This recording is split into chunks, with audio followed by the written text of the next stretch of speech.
from Tampa Bay streaming news leader. This is ABC Action News.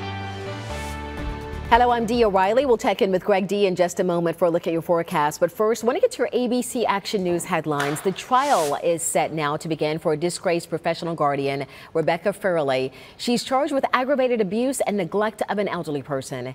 In 2020, she was arrested in Marion County after a man died under her care. Investigators say she demanded that elderly man's feeding to be capped, and days later, he died.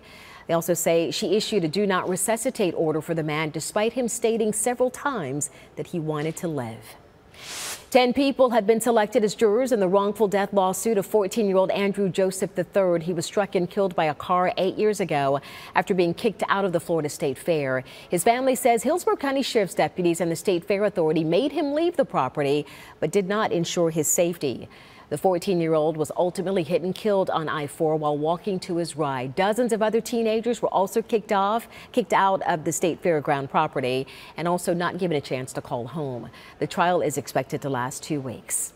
The We Draw the Lines tour is going to make a stop in St. Pete. That group wants to educate voters on congressional maps. The tour's organizers say it's in response to Governor Ron DeSantis signing his congressional redistricting map into law.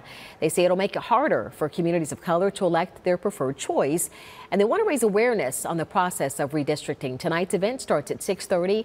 It's at the historic Manhattan Casino. The tour is going to be in Tampa tomorrow. Also tomorrow, a Tampa company is making a donation to Hillsborough County Schools. Old Republic Title is going to donate $25,000 to the school district to help purchase instruments for students that need them. Superintendent Addison Davis will accept the donation tomorrow morning at Chiramonte Elementary School. NASA has announced a new date that it's hoping to launch its new rocket for the long-awaited test flight. The agency now hopes to launch the Artemis 1 moon rocket on September 27th. There will be one backup date to launch on October 2nd. NASA called off 2 previous launches due to hydrogen leaks and problems with the procedure that chills the engine for launch.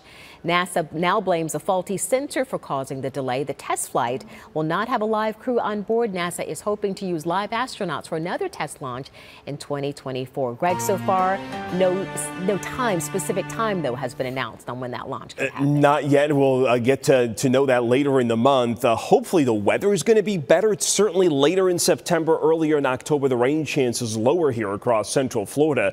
Today, temperatures only in the 80s, and that's because our rain chances will actually be quite high, up above 40%, especially late morning and early afternoon as we watch an onshore flow. But with that flow off the Gulf of Mexico, the rain chances never really get below 20% for the afternoon. You can see a pop-up shower just about any time.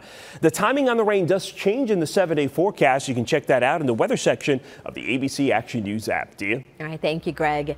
You can now get news 24 hours a day on ABC Action News Plus. Just download the ABC Action News app on Roku, Amazon Fire TV, Android TV, and Apple TV.